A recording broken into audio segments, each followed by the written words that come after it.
Hello friends, ഇന്നത്തെ recipe എന്താണെന്ന് തമ്പനയിൽ കണ്ടപ്പോൾ തന്നെ മനസ്സിലായിട്ടുണ്ടാവും. Fried prawns masala.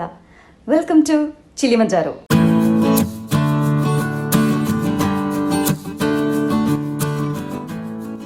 ഇതിനായിട്ട് ആദ്യം തന്നെ ഒരു മസാല റെഡിയാക്കിയിരിക്കണം.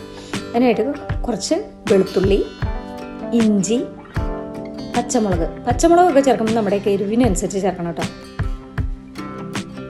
പിന്നെ വേണ്ടത് കറിവേപ്പില, പെരിഞ്ജീരകം ഞാനിവിടെ ഒരു 2 ടീസ്പൂൺ പെരിഞ്ജീരകം എടുക്കുന്നുണ്ട്.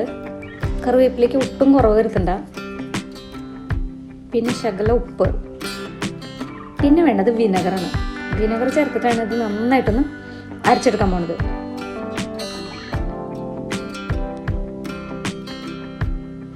അപ്പോൾ മസാല ഇവിടെ റെഡി ആയിട്ടുണ്ട്. ഇതിൽ നിന്ന് 1-2 ടീസ്പൂൺ മാത്രം ഞാൻ എടുക്കണുള്ളൂ കേട്ടോ. ഇപ്പോൾ ചെമ്മീനൊന്ന് മാരിനേറ്റ് ചെയ്ത് വെക്കാൻ വേണ്ടിയിട്ട് നന്നായിട്ട് ക്ലീൻ ചെയ്ത് കഴുകി വെള്ളം വാള വെച്ചെടുത്ത ചെമ്മീനാണ്.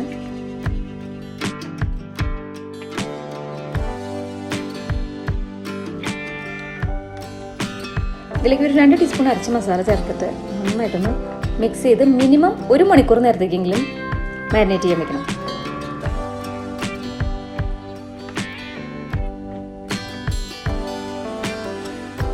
ബാക്കി മസാല സവാള വഴറ്റുമ്പോൾ ചേർക്കാനുള്ളതാണ് കേട്ടോ. അതിവിടെ ഇരിക്കട്ടെ. ചെമ്മീൻ മാരിനേറ്റ് ചെയ്ത് വെച്ചിട്ട് ഏകദേശം 1 മണിക്കൂർ കഴിഞ്ഞു. ഇതൊന്ന് ഷാലോ ഫ്രൈ ചെയ്തെടുക്കാം. അപ്പോൾ അതിനായിട്ട് ആവശ്യമുള്ള ഓയിൽ ചൂടായി വന്നിട്ടുണ്ട്. ഇതിലേക്ക് ചെമ്മീൻ ചേർത്തൊന്ന് ഫ്രൈ ചെയ്തെടുക്കാം.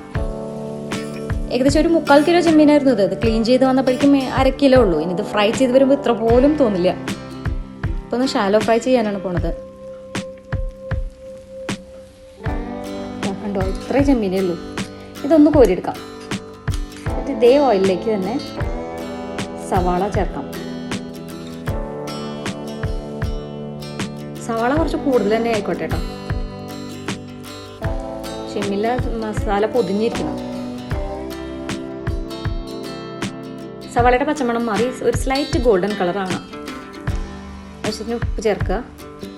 പിന്നെ വേണ്ടത് അരച്ചു വെച്ചിരിക്കുന്ന മസാല. ഇതിലിപ്പോൾ ഇഞ്ചി, പച്ചമുളക്, വെളുത്തുള്ളി, കറിവേപ്പില, പെരിഞ്ജീരകം, വിനെഗർ എല്ലാം ഉണ്ട്. ഈ മസാലയുടെ പച്ചമണം നന്നായിട്ട് മാറി വരണമെങ്കിൽ ഈ മസാലയ്ക്ക് ടേസ്റ്റ് ഉണ്ടാവുള്ളൂ കേട്ടോ.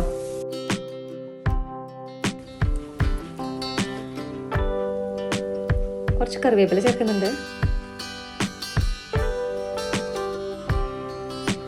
പിന്നെ വേണ്ടത് കുരുമുളക് പൊടി. ഞാനിവിടെ വൈറ്റ് പെപ്പർ പൗഡറാണ് കേട്ടോ യൂസ് ചെയ്തിരിക്കുന്നത്. വൈറ്റ് പെപ്പർ പൗഡർ തന്നെ വേണമെന്നില്ല. എൻ്റെ വീട്ടിൽ ബ്ലാക്ക് പെപ്പർ പൗഡർ തീർന്നതുകൊണ്ട് ഞാൻ വൈറ്റ് പെപ്പർ പൗഡർ ചേർത്തുന്നേ ഉള്ളൂ.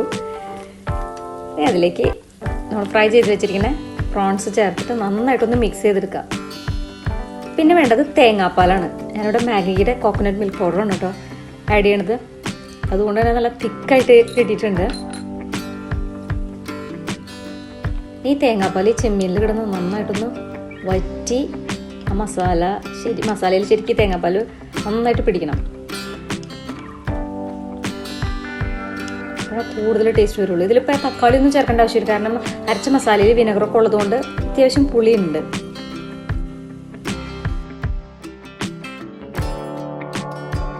കുരുമുളക് പൊടി വേണമെന്ന് വെച്ചാൽ കുറച്ചുകൂടെ ചേർക്കാം. ഞാനിവിടെ കുറച്ച് ചേർക്കുന്നുണ്ട്. വളരെ സ്പൈസി ആയിട്ടുള്ള ഫ്രൈഡ് പ്രോൺസ് മസാല ഇവിടെ റെഡി ആയിട്ടുണ്ട്. ഇഷ്ടപ്പെട്ടാൽ ലൈക്ക് ചെയ്യുക, ഷെയർ ചെയ്യുക, സബ്സ്ക്രൈബ് ചെയ്യുക, കൂടെ ബെൽ ഐക്കൺ ഒന്ന് അമർത്തുക. Thank you.